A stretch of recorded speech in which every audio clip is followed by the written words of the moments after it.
Ẹ káàbọ̀ sórí ìkànnì yìí. Tó bá jẹ́ ìgbà àkọ́kọ́ tí ẹ ń bá mi pàdé rèé, ẹ bá mi like, ẹ comment, ẹ share, kẹ́ subscribe. Àwọn ohun tí ẹ máa wò lórí ìkànnì yìí, òun ni àwọn ohun tí ó ń lọ láwùjọ wa tó sì máa kọ́ wa lọ́gbọ́n. Ẹ máa bá mi ká lọ. Ẹ jẹ́ kí wọ́n kí gbogbo ọmọ kóòtù òjíire bí o. Pé ẹ kú dédé àkókò yìí. Níbikíbi tẹ́ bá ti láǹfààní láti máa gbọ́ mi. Àrílùmọ́ bí owó ọ̀rọ̀ yín ló tún dé tí ó tún solówó ẹ̀ ní mọ̀sọ́mọ̀sọ́. Àkàndá ọ̀rọ̀ Awíkonko ń ló kọ́ mi. Àjáwó àró ni mi Awíkonko aṣọ lójú ọlọ́rọ̀. Bọ́lọ́rọ̀ bá gbọ́ kí n bàbá ńlá bàbá ọlọ́rọ̀ ó ṣe. Mo kí gbogbo ọmọ kóòtù òjíire bí. Pápápá ni mo wá. Fáǹfààní ẹ̀yin tí ẹ ń wọlé, ẹ jẹ́ n sáré bẹ̀ yín pé kẹ́ ẹ bá mi share program yìí torí pé ijó ànìkànjó nìkan ní kọ́ni lẹ́sẹ̀.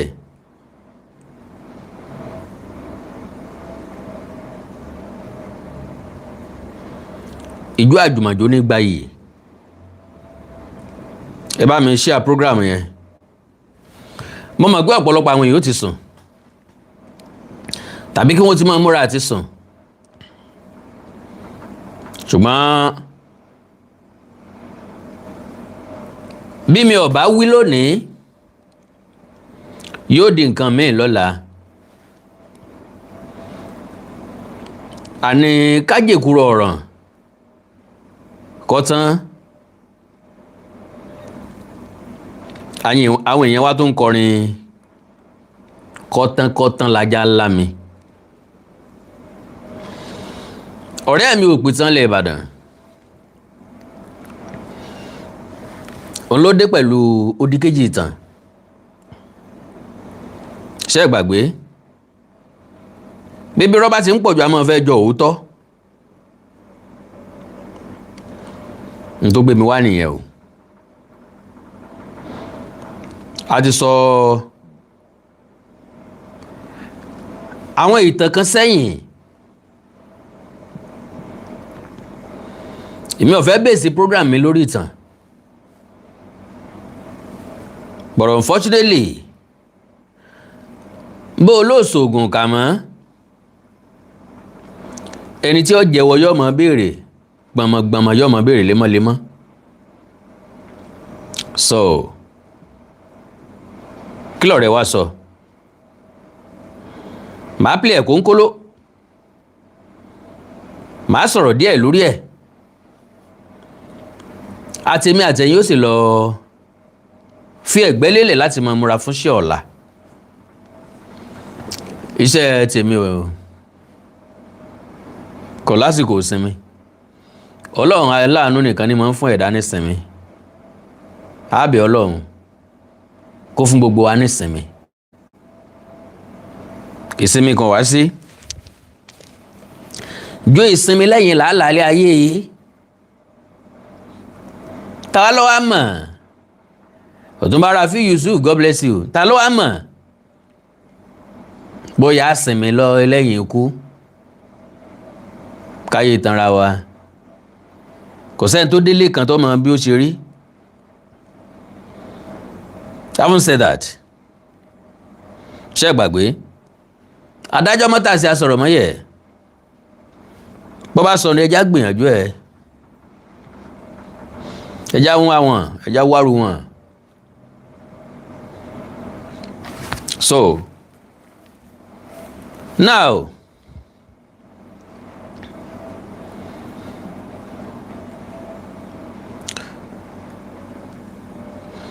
bẹ́ẹ̀ bá gbàgbé ìtànlẹ̀ káàárọ̀ òjíire ní bí oṣù díẹ̀ sẹ́yìn ó fa ìdàrúdàpọ̀ díẹ̀ ó dẹ̀ fa fàákájà lóríṣiríṣi ọ̀nà tó yẹ jẹ́ wípé àtàgbà àtọmọdé ńlọ jáde lórí ìtànlẹ̀ káàárọ̀ òjíire bí.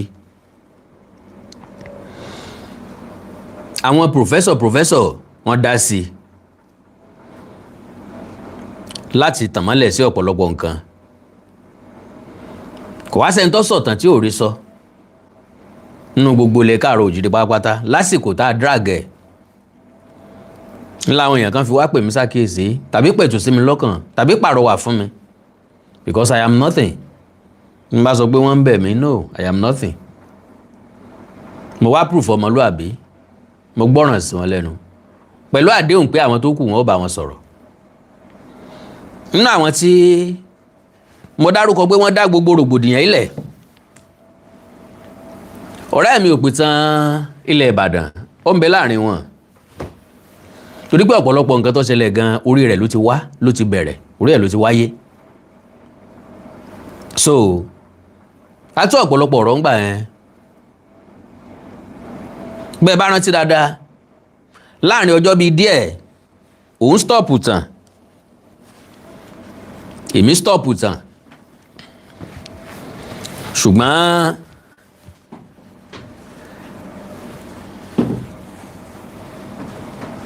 olóyè Aliu, God bless you sir, ṣùgbọ́n níta bá mọ̀ jẹ ní dáni lọ́rùn, níta èèyàn bá mọ̀ jẹ kì í dáyàn lọ́rùn, tí níta bá mọ̀ jẹ ò bá sí ńlá fi jẹ níta bá rí. Ntí ọ̀rẹ́ wa mọ̀ jẹ òun náà nìtàn, ìtàn tó sì rí jẹ́ ń bẹ̀ òun náà ni ìtàn Ọ̀yọ́. Ìtàn Ọ̀yọ́ yìí náà sì ló ń dá wàhálà lẹ̀. Ìtàn Ọ̀yọ́ lè pa títí tí lè fi rí Ọọ̀ni lé gẹ́gẹ́ bí abọrẹ̀. Ìtàn Ọ̀yọ́ lè pa títí tí lè fi lọ́ọ̀ni ẹrú ni. Àrólé àwọn kan ni wọ́n fi rólé Odùduwà Ìgbádogójì èrò wájà. Ìtàn Ọ̀yọ́ lè sọ títí tí tẹ́ẹ̀fi ní gbogbo ìlú pátápátá Ọ̀yọ́ ló ní. Ìtàn Ọ̀yọ́ lè sọ títí tí tẹ́ẹ̀fi lọ́ba Ọ̀yọ́ lọ́la dé Ọ̀yọ́ lọ́ba. Gbogbo ń tẹ́ẹ̀sì wí pátápátá náà la padà wá bá yín wípé gbogbo ẹni ò rí bẹ́ẹ̀, ọ̀pọ̀lọpọ̀ nínú ẹni ò rí bẹ́ẹ̀. Ṣùgbọ́n ṣé mọ̀ wípé béèyàn bá ti aríjẹ nídìí mọ̀dàrú kò ní gbàdúrà kí àlàáfíà ó wà. Ọ̀rẹ́ wa tún padà sórí ìtàn. Bó bá jẹ́ mi ni kí n tiẹ̀ tó wá padà sórí ìtàn Ọ̀yọ́, ń kọ́kọ́ sọ̀tàn Ẹ̀gbá, ń lọ Ìjẹ̀bú, ń lọ Òkè Ògùn, ń wá sí Oǹdó, ìlú Èkìtì, kí n tó tún padà sórí ìtàn Ọ̀yọ́. Lo and behold, n tí wọ́n sì tún padà gbọ́ ni wípé ọ̀rẹ́ mi bẹ̀rẹ̀ ìtàn Ọ̀yọ́ Empire. Bẹ́yìn ò bá gbàgbé ẹ̀yin ìyá àti bàbá tó bí wa, gbogbo alájọ fẹ́nu kò wípé Empire ti ṣubú, Empire ti tán, Empire ti parẹ́. Ìgbà ọ̀tun ló kù tí Ọ̀yọ́ gbọ́dọ̀ gùn lé. A sọ̀rọ̀ nípa àgọ́ Ọ̀já, bí Ọ̀yọ́ ṣe figi gójú olóore, tán fi bi sólóore, tán gbàlú máwọn onílù lọ́wọ́, tán gbalẹ̀ máwọn onílẹ̀ lọ́wọ́. Mo rántí pé gbogbo ẹ̀ pátápátá la discuss. Now ká wá dúpẹ́ lọ́wọ́ Ọlọ́run pé àti ọ̀gbẹ́ni Òpìtàn yìí àti àwa pẹ̀lú àwọn èèyàn mẹ́rin, Ọlọ́run ó bá dá wa sí the same generation, because oore ọ̀fẹ́ ńlá ni kéèyàn wà ní generation bí tẹ́nìkan ti lè parọ́, tẹ́nìkan ti lè já.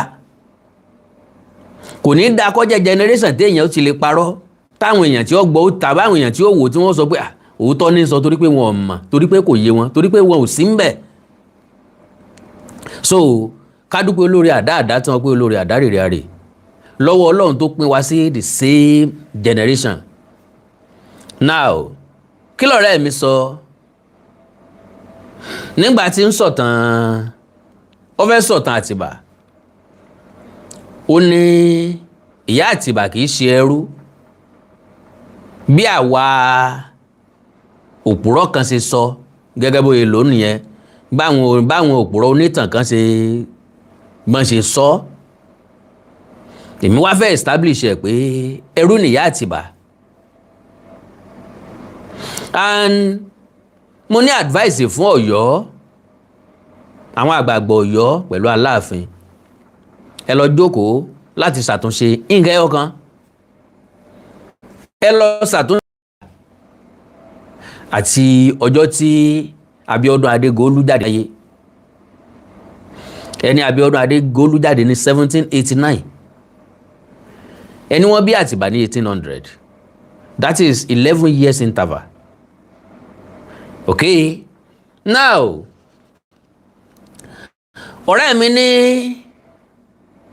ọ̀pọ̀lọpọ̀ ni wọ́n sọ pé ó yẹ kíran Yorùbá ràn káàrọ̀ òjíire ká ní ìtàn kan tí ó portray ẹ̀yà wa, ó wá ní àwọn ìwé. Ok, ó ti padà wá.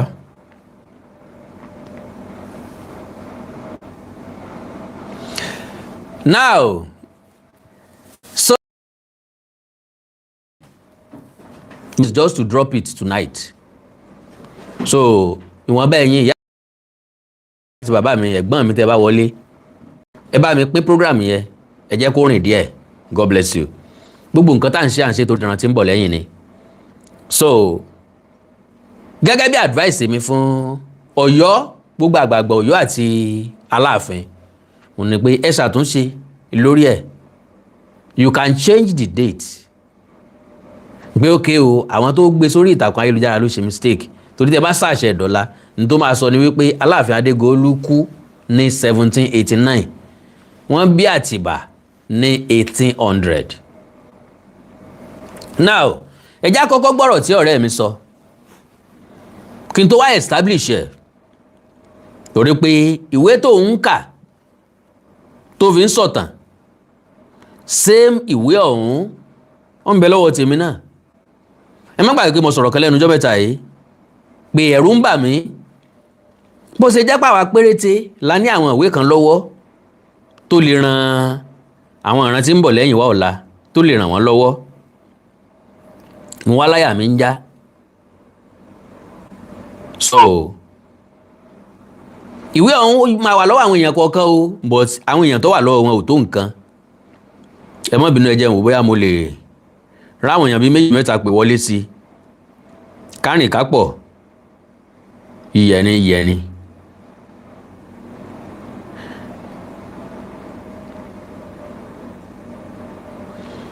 Kárìn kápọ̀ yẹni.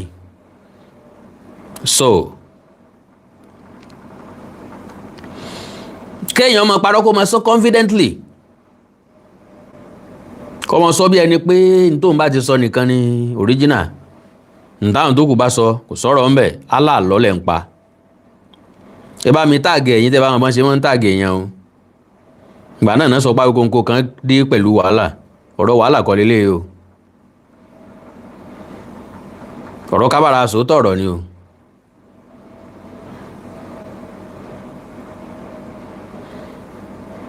Ọ̀rọ̀ ká mú un tó ti gbun ká mú tọ́ ni. A dẹ̀ establish ẹ̀ bó ṣe sọ.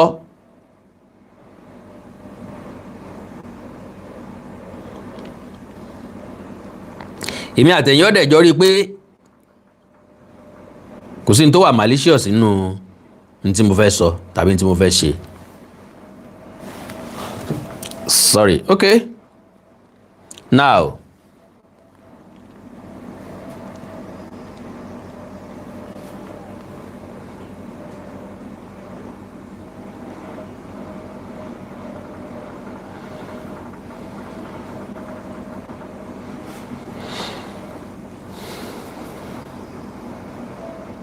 ń bọ̀ jàre. Okay.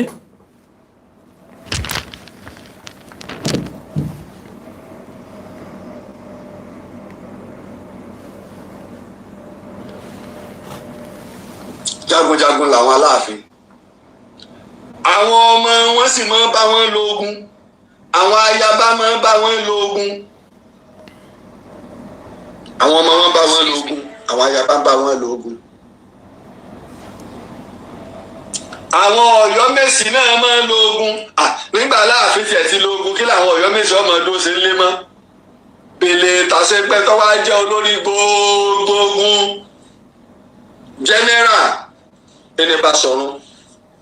My first question ni pé ẹ dákun ṣé kò sí ìtàn míì mọ́ lẹ́yìn ìtàn Ọ̀yọ́ tàbí Ọ̀yọ́ empire tí táàrẹ wọn tó lè gùn lé padà?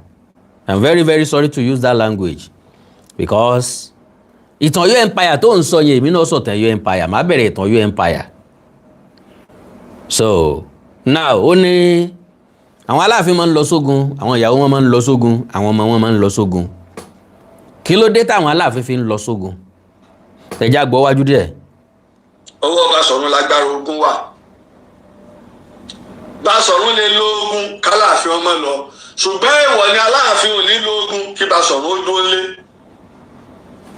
Aláàfin ò ní lo ogun kí Basọ̀run ó dúró lé.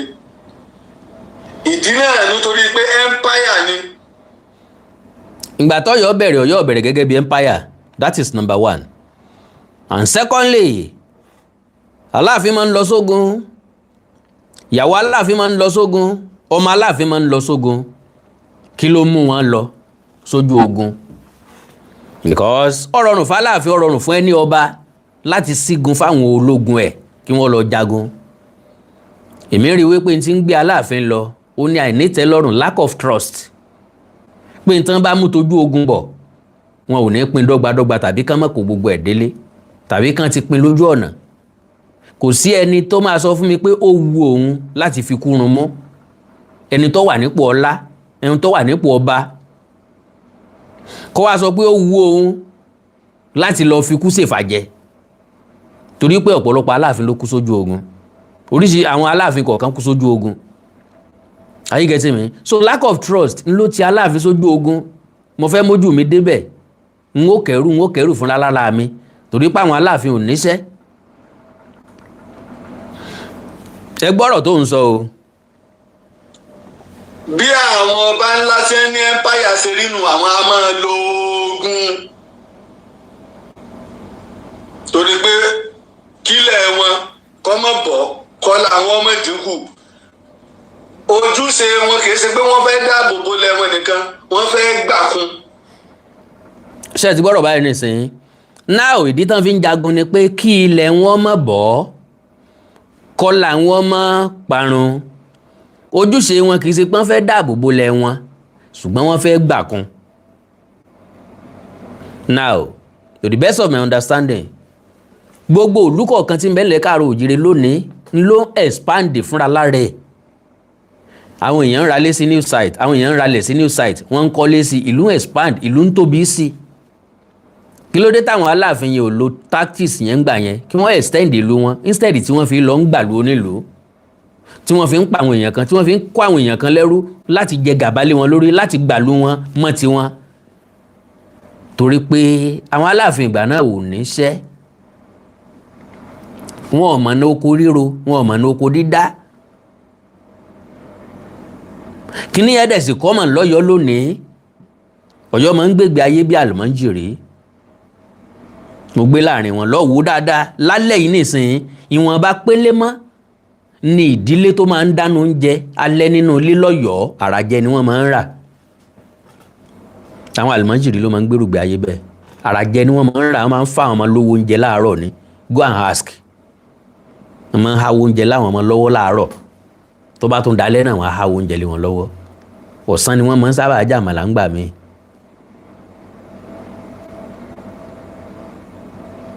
So now, ó tún tóbi ju bó ṣe wà lọ. Kí lẹ̀ ń ó tóbi ju bó ṣe wà lọ? Atiba déédéé ìgbà tá a bí Atiba, Aláàfin Abíọ́dún Adégúnolú, àgbà ti ń dé. Àgbà ti ń dé, full stop ń bẹ̀ yẹn. Now, number one, ìwé ìtàn àgọ́ ọ̀jà lélẹ́yìí, àágùnlé tó bá yá, complete ìwé ìtàn àgọ́ ọ̀jà lélẹ́yìí. This is the funding of àgọ́ ọ̀jà. Ó wà lọ́wọ́ mi. Now, ìwé ìtàn tí ọ̀rẹ́ mi ń lò náà lélẹ́yìí, èmi mo print eléyìí jáde fúnra mi o, The History of the Yorubas by Samuel Johnson. Ẹ ti rí i pé mo kọ orúkọ mi sísàlẹ̀. ìwé yìí ni yóò tú àṣírí ọ̀rọ̀ tó sọ nísìnyí o. 684 pages ni. Ẹ ti gbọ́ nǹkan tó sọ débẹ̀ yẹn àbí? Ẹ já gbọ́ síwájú díẹ̀. Ó ní déédéé ìgbà tí wọ́n bí Àtìbà, Aláàfin Abíọ́dún ti dàgbà. Ẹ rí pé bẹ́ẹ̀ náà ni mo ṣe máa kà jáde nínú ìwé yìí. So kò sẹ́ni tó lo májíìkì láàrin wa tàbí tí ń lo májíìkì láàrin wa. Èmi ò sínú ẹni tó máa ń package. Mi ò sí níbẹ̀ láyé ìgbà náà. Tí n bá wá sọ fún ni máa ń sọ̀rọ̀ nísìnyí bí ẹni pé mo wà ń bẹ̀ tàbí ọ̀rọ̀ mi ló correct. Stupidity ló máa padà já sí. Ṣùgbọ́n àwọn kan ti ṣàkọọ́lẹ̀ rẹ̀. Nínú àkọọ́lẹ̀ yìí nìsín ọ̀rẹ́ mi Òpìtàn píìkì like 99% ń bẹ̀. Ó sọ bí òótọ́ 1% tó wá fi bàjẹ́ ńlọ wá jẹ́ fighter. That is pé ìyá Àtìbà kìí ṣe ẹrú. Ìmí wá establish ẹ nínú same ìwé tọ́ka tó fi ń sọ nǹkan tó sọ yìí. Tẹ́ẹ̀dẹ̀ máa gbà wípé lóòótọ́ ìwé náà lọ́kà tó fi ń sọ. Èmi máa establish ẹ wípé ẹrú ni ìyá Àtìbà.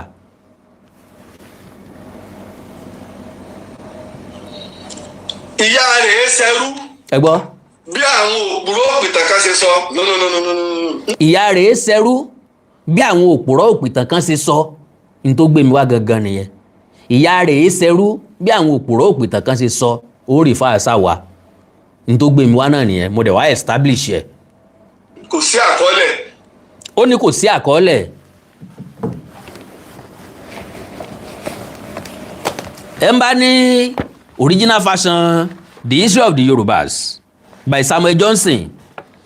Kó bá ń lọ sí page 274. Page 274. And I read, fourth period, arrest and disintegration Ilorin's checkmated attempts at reconstruction, intertribal wars, British protectorate. Chapter 15.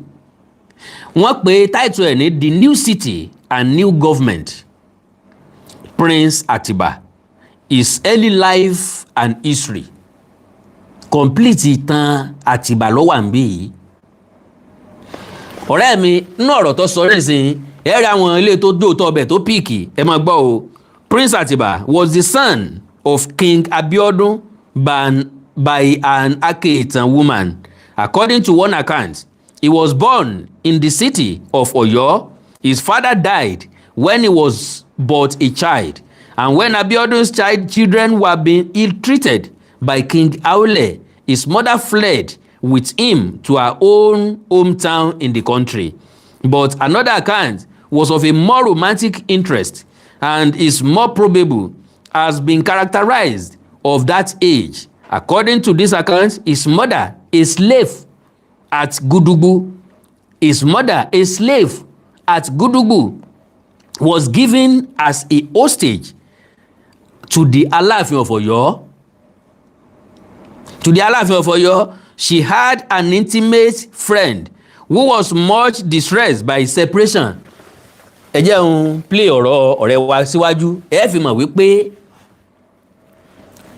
àwọn ìwé ìtàn ní ìwé. Ẹ ń tọ́ka sí àwọn ìwé ìtàn ní. Ìyá rẹ̀ ṣẹrú. Kò sí àkọọ́lẹ̀ ìtàn kan tó ní ìyá Àtìbà jẹ́ ẹrú. Àkọọ́lẹ̀ ìtàn tó kà náà lélẹ́yìí o. Tí Aláàfin bá jẹ yálà ó ti ní ayaba tẹ́lẹ̀ ó ní aya tẹ́lẹ̀ kó tó gorí àpèrè ọwá nígbò jẹ ọ̀pọ̀lọpọ̀ àwọn ìlú tí wọ́n bá wá bá ṣe ayẹyẹ ìgbadé ìjà àwọn ọmọ ọba ní lóbìnrin ìjà ìwé ọmọ ọlá ni lóbìnrin ìjà àwọn ọmọ parapọ̀ yìí ni lóbìnrin ìjà àwọn ọmọ bọ̀rọ̀kìnní lóbìnrin ó kálukú ló ti ní àwọn ọmọ obìnrin tí wọ́n fẹ́ fi di ọ̀rẹ́ ọba wọ́n fẹ́ di. Ilé tó ń sọ yìí nísìnyí kì í ṣe Ọ̀yọ́ nìkan ló ti ń ṣẹlẹ̀ kì í ṣAláàfin nìkan wọ́n ń ṣe bẹ́ẹ̀ fún ibikíbi tán bá ti jọba náà ti máa ń fọmọ́ dọ̀rẹ́ fún wọn náà ti máa ń fọmọ́ establish friendship láàrin wọn náà ti máa ń fọmọ́ parí ìjà. Ìlú mi wa máa fún ọba tó ẹ̀sẹ̀ jẹ tán dẹ̀ mọ̀ pálágbára ni wọ́n á fún lọ́mọ ẹ ń bá ti fẹ́ mọ lọ́wọ́ ẹni ò lè gbógun ti ni gbogbo ọmọ bọ́n ṣe ń ṣe láyé ìgbà yẹn gbogbo ọ̀nà máa ń fẹ́ dànù ọba so kì í sọ̀yọ́ nìkan. àna ọba wọ́n mọ̀ pé tí ọmọ àwọn tí ó bá fi lè fẹ́ Aláàfin tí ó sì bímọ fún un kò bí Aláàfin ó wà nílùú àwọn lẹ́yìn tó ti sọ ìlú náà di èèwọ̀ láti fi ojú kéré wọn àbí láti gbógun wọbẹ̀ irú ẹ̀ ní tó ṣẹlẹ̀ ní Ìwéré ìlú Ìwéré láti bí ìyá Aláàfin Àjàgbómògún tó dá oyè Ààrẹ Ọ̀nà Kakanfò lẹ̀.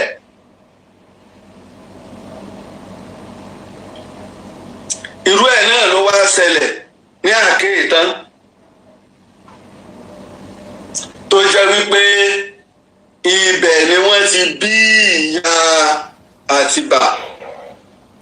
God bless you, sir. God bless you. wọ́n fún Aláàfin Abíọ́dún Adégoolú ni.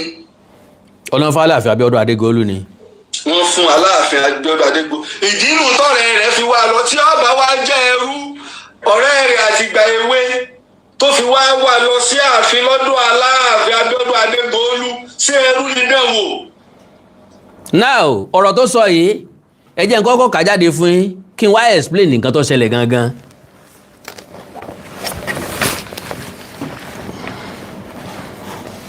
Okay.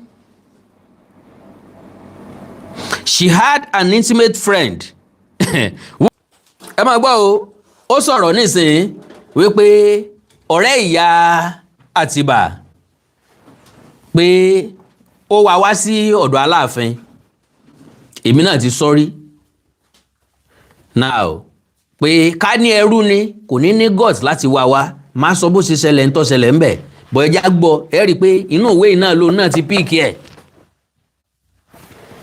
So now wọ́n sọ̀rọ̀ nípa ìyá Àtìbà tó jẹ́ ẹrú o. She had an intimate friend who was much distressed by this separation. After 8 or 10 weary months, she was resolved at all cost to go up to the city to visit a friend with whom she had been associated from childhood. Ọ̀rẹ́ ni wọ́n láti ìgbà èwe ńgbà tí wọ́n mú lẹ́rú sí gúdúgbò ni wọ́n ìtọrẹ fún Aláàfin wọ́n mú lẹ́rú síbẹ̀ ẹrú ni wọ́n wá fi tọrẹ ni kì í ṣe pé ó ní ìyá ń bẹ̀ kò ní bàbá ń bẹ̀. Okay, so the Gudugbu hostage was too insignificant to be noticed among the crowd of women in the king's harem until this strange visit of her friend drew the king's attention to her. The visitor from the country, loitering within the precincts of the palace, was asking all whom she saw coming from the women's quarters to call her Eniolufan, one of the king's wives. But no one knew who that was. At length, King Abiodun was told that a woman from the country was asking for one of his wives, and this unusual incident aroused the king's curiosity. The Gudugbu woman was called to his presence to state the object of her visit. Kí ló ń wá arábìnrin kí ló wá débí yìí? Ìyẹn ló sọ fún wa wípé ọ̀rẹ́ òun kan táwọn jọjọ́ rẹ̀ ìmúmu láti bẹ̀rẹ̀ ayé àwọn wá ń lò ń wá pé òun sì gbọ́ pé inú àwọn ayaba ló wà. Ókè o ó sì lórí láyà ọwọ́ àyàn wá sọ́dọ̀ èmi Aláàfin ó ní bẹ́ẹ̀ ni bàbá ẹ̀rù ọba ọ́ pé kí n mú wọn náà bó ṣe wáyé kí n sọ́ọ̀dì kan nú àwọn ààyò kí n sọ́ọ̀dì kan nú àwọn ìyàwó mi ó lélẹ́yìn ibà dà eléyìn ọmọ fóun lórí ọ̀fẹ́ láti máa rí ọ̀rẹ́ òun nígbà gbogbo torí láti gbà tó ti lọ inú òun ò dùn ọkàn òun ò balẹ̀ ṣe lòun ká ṣíó káàkiri ọ̀dà káwá ni òun ò tiẹ̀ fi ọ́ ṣèyàwó mo wá pa ọ́ ńkọ́ ó ní ajẹ́ pé kú ọ̀rẹ́ lòun kú. Ìyẹn fún Aláàfin Abíọ́dún ní grace and opportunity láti fa àwọn méjèèjì léra wọn kán máa lọ sínú ìlú wọn padà ńgbà tó wà nínú oyún ìgbà yẹn l'Aláàfin Abíọ́dún ṣẹ̀ṣẹ̀ bẹ̀rẹ̀ sí ní báyàwó ẹ̀ ló bẹ̀rẹ̀ ní bá dàpọ̀ kó tó di pé ẹ̀ṣẹ̀ wá lóyún Àtìbà. So now, okay, She replied, and I quote, "May your majesty live long. The young woman from Gudugbu given as a hostage was my bosom friend." What is hostage? Ẹni tẹ́ ẹ mú lójú ogun ni ìkógun lára àwọn ẹrú tẹ́ ẹ mú lójú ogun náà pè ní hostage, ìgbèkùn. Ọ̀rẹ́ wa dẹ̀ fẹ́ proof ẹ̀ wípé ìyá Àtìbà kì í ṣe ẹrú. No, àwọn kankan bẹ tẹ́ ẹ lè change, tẹ́ ẹ gbọ́dọ̀ change torí òní kọ́ torí ọ̀la ni. Yorùbá ní lóòótọ́ tá a bá ka ẹrú inú ẹrú ó bàjẹ́, ṣùgbọ́n kádàrá ti pín bẹ́ẹ̀. So àwọn nǹkan tí ò nídìí là ń argue lé lórí kò make sense. Àwọn nǹkan tí ò nídìí lọ̀rẹ́ wá fẹ́ establish nígbà. Torí pé ẹni tí yóò sọ òótọ́ di irọ́ yóò jagun ẹnu. Ẹni tí yóò sọ ọ̀rọ̀ dòótọ́ náà yóò jagun ẹnu. Bí bá wa ń parọ́, tá a bá wa ń gbé lẹ́sẹ̀ tàbí tá a bá mọ́wọ́ lẹ́rán, Ọlọ́run fi bí wa. Kennedy n tó ní lọ́wọ́ èmi náà ní lọ́wọ́. Ni mo fi sọ fún jò ní pé aṣọ tálejò rẹ̀ wọ̀ tí ń sọ jìká onílé ní lílò tí ìkan ni. Tí ń fẹgẹ̀ tí ń pariwo nǹkan ẹ jẹ́ kó nìṣó lórí ìtàn empire ẹ̀ èmi náà ogun le Ọ̀yọ́ empire. Kájọ máa sọ kó wọn máa sọ́gbọ̀ tó kémi náà sọ́gbọ̀ sí kò lè jíyàn tọ̀dọ̀ mi bí èmi náà ṣe lè jíyàn tọ̀dọ̀ ẹ̀. Ṣùgbọ́n ẹni tí ó jogún kógún lòun ìtànkítàn ni ó pa eléyìí tí ó gbé Ọ̀yọ́ lẹ́sẹ̀ ló ń sọ. Bóò ní bá ṣe dùn tó ká lè sọ true ìtàn tíran-díran wa máa bá lẹ́yìn ìwọ́ ọ̀la.